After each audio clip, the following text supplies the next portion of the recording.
On this day in history, we remember the remarkable individuals who shaped our world. Welcome to Who Died Today in History, where we honor their legacies. From artists to leaders, their impact lives on. If you find their stories meaningful, like, subscribe, and hit the bell to stay connected. Ken Dodd, one of Britain's most beloved comedians, passed away on March 11, 2018, at the age of 90. His death from complications of a chest infection came just 2 days after he had married his longtime partner, Anne Jones, at their home in Knotty Ash, Liverpool. His passing was natural, yet it carried an air of poetic timing. Dodd, a man who had dedicated his life to making others laugh, left the stage of life with a final act of personal fulfillment. Dodd's death reflected the challenges and values of the entertainment industry in an era where traditional variety performance was fading. Having built his career in the golden age of British variety shows and music hall entertainment, Dodd continued to perform well into his late 80s, embodying a work ethic that valued endurance, live connection, and laughter above all else. His marathon stand-up performances, sometimes lasting 5 or 6 hours, were legendary. In an age increasingly dominated by digital media and short attention spans, his death symbolized the end of a bygone era where comedians held audiences captive for hours with sharp wit, slapstick humor, and an unwavering commitment to their craft. The immediate consequences of Dodd's passing were a nationwide outpouring of grief and celebration of his legacy. Fans, fellow comedians, and public figures paid tribute to his impact on British humor, highlighting his mastery of wordplay, surreal wit, and boundless energy. His home in Knotty Ash, long associated with his whimsical tales of the Ditty Men, became a site of tribute, with fans leaving flowers and messages of appreciation. The entertainment industry mourned the loss of a performer who had never quite conformed to modern expectations, but had nevertheless remained relevant for over 6 decades. In death, Dodd's legend only grew. His influence on comedy, his timing, warmth, and ability to connect with audiences became even more apparent as subsequent generations of comedians recognized him as a master of his craft. His knighthood in 2017, just a year before his passing, had already solidified his place in British cultural history. However, his legacy lives on, not just in the accolades he received, but in the memories of those who spent nights in packed theaters, laughing until they cried at his relentless, joyous performances. Ken Dodd's passing reminds us of the enduring human need for laughter, even in the face of mortality. Unlike emperors or political figures, whose deaths often reshape history, the death of a comedian serves a different role. It invites reflection on the power of humor to bring people together, to provide comfort, and to create a legacy that transcends time. He is immortalized not through monuments, but through the echoes of his jokes, the recordings of his performances, and the warmth he left in the hearts of his audience. Paul Alexander's death on March 11, 2024, marked the end of an extraordinary life defined by resilience, determination, and defiance of limitations. While the exact cause of his passing remains unclear, his decades-long survival within an iron lung made him one of the last living symbols of the polio epidemic that once ravaged the world. His story was not one of tragedy, but of perseverance, an embodiment of the human spirit's ability to transcend physical constraints. Alexander's passing highlighted the challenges of a bygone era, one in which polio was a devastating force that reshaped countless lives. Contracting the disease at age 6 during the early 1950s polio epidemic, he became one of many children whose futures were radically altered by the virus. Yet, as the world moved on with the advent of vaccines, iron lungs faded into obscurity, becoming relics of a medical past. Alexander, however, remained, serving as a living reminder of both the horrors of polio and the triumph of human ingenuity.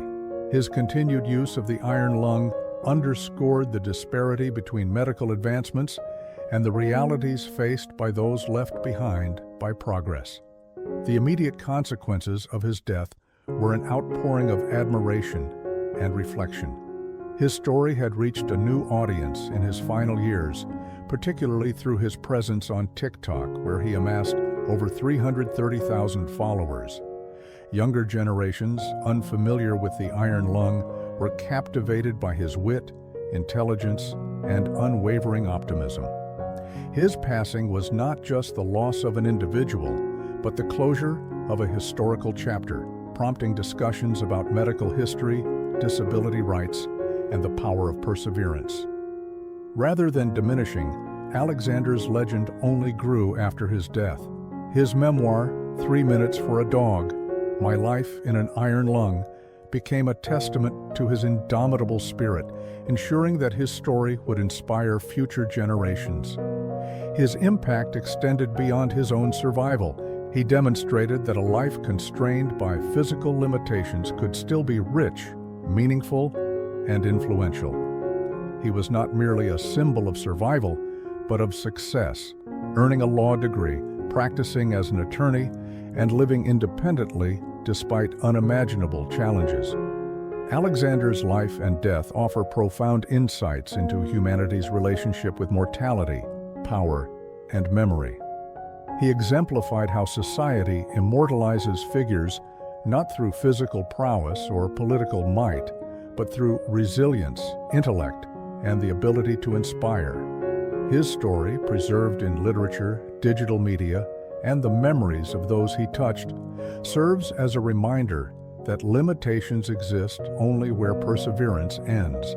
Betty Hutton passed away on March 11, 2007, at the age of 86 in Palm Springs, California. Her death was attributed to colon cancer, a natural end to a life marked by dramatic highs and devastating lows. Hutton, once a radiant and vivacious star of the 1940s and 1950s, spent her later years in relative obscurity. Her decline from Hollywood's bright lights to personal struggles with financial hardship, addiction, and depression was emblematic of the darker side of fame, a reality that many entertainers of her era faced.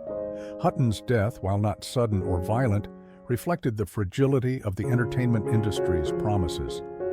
Unlike stars who met tragic or sensational ends, such as Marilyn Monroe or Judy Garland, Hutton lived long enough to witness both the heights of fame and the solitude of being forgotten. Her story serves as a cautionary tale about the ephemeral nature of stardom and the challenges faced by women in Hollywood, particularly those who built their careers on youthful energy and comedic exuberance.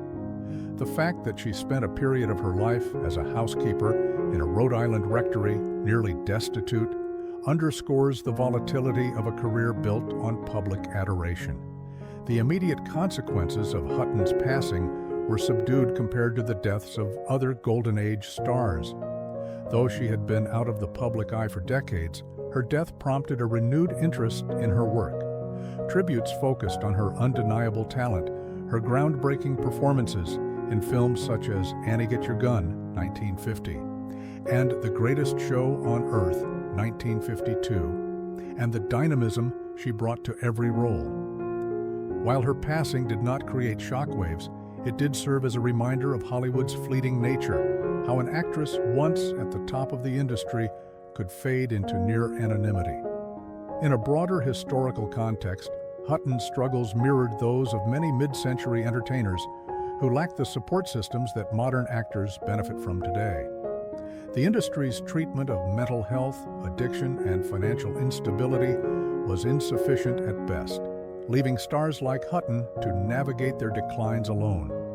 Her comeback attempt in the 1980s, when she briefly took over a role in Broadway's Annie, was a testament to her resilience, yet it was not enough to restore her career.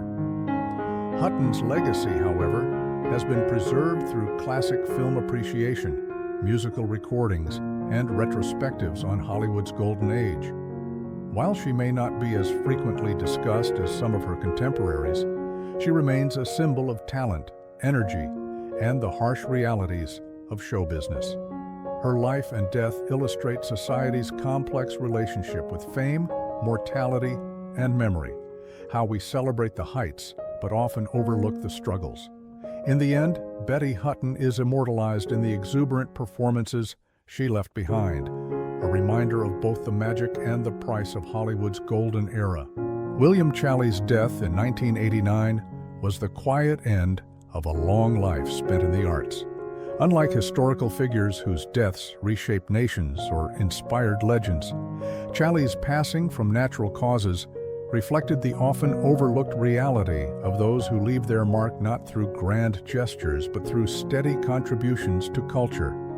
His career spanned decades, particularly in theater and television, where he became a reliable character actor rather than a household name. His death was not a moment of public spectacle, but rather a personal farewell to an artist whose work had enriched the stage and screen.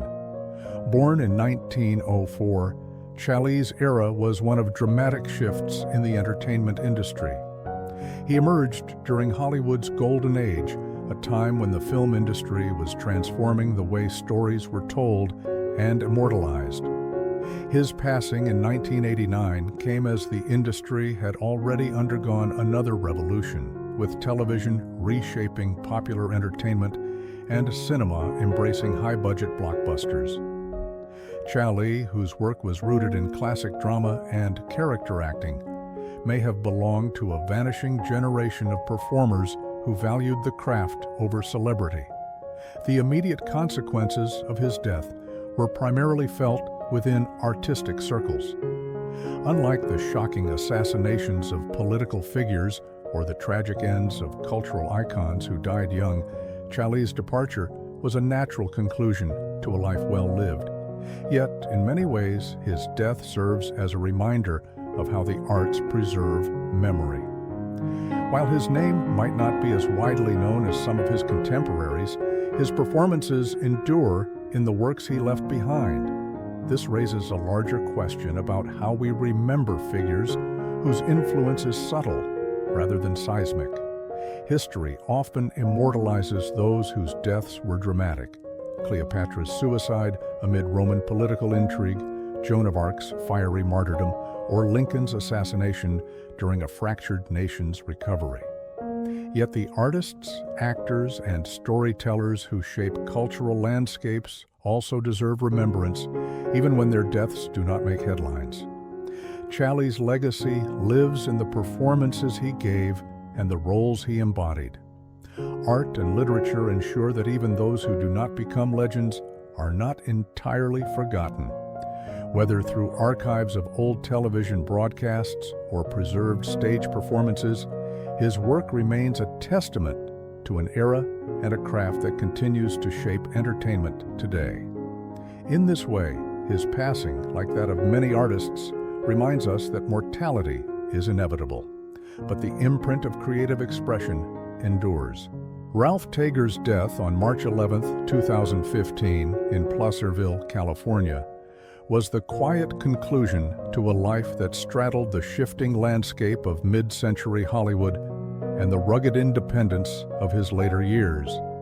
After a long illness, his passing was neither tragic nor sensational, but rather a natural end, marking the departure of a man who had carved a unique, if understated, path through television history. Taeger's career reflected both the opportunities and limitations of 1960s Hollywood. As the star of 3 short-lived television series, Klondike, Acapulco, and Hondo, he found himself caught in the unpredictable nature of the entertainment industry. While he had the leading man looks and physicality suited for action-adventure roles, his refusal to conform to Hollywood's expectations may have contributed to the brevity of his stardom. He openly admitted that his reputation for speaking his mind had cost him roles, a reflection of an era when studio-controlled careers were still the norm. By the time of his passing, Taeger had long since stepped away from the spotlight, choosing instead a life centered on family and practical work with his firewood business. Unlike actors whose deaths prompt retrospectives and cultural reassessments, Taeger's passing was largely a private affair. There were no major obituaries or industry-wide tributes, but among fans of classic television, his name remained a cherished relic of a bygone era. The immediate consequences of his death were personal rather than historical. While he never became a Hollywood icon, Taeger's career remains an example of the many actors who brush against fame without being fully embraced by it. In a time when entertainment careers could be fleeting, his story serves as a reminder that talent and opportunity do not always guarantee lasting stardom. More broadly, Taeger's death reflects humanity's relationship with fame and memory. Unlike figures whose dramatic deaths amplify their legacies, such as James Dean's fatal crash or Marilyn Monroe's mysterious end, Taeger's life and passing underscore the quieter reality of many working actors. His contributions to television endure in archives, watched by nostalgic audiences who remember the brief but vivid adventures of Hondo or Klondike. Through reruns, fan discussions, and historical retrospectives of television's golden era, Taeger remains immortalized in his own way. His life serves as a testament to the many performers who, while never achieving superstardom, leave behind a legacy that persists in the art they helped create.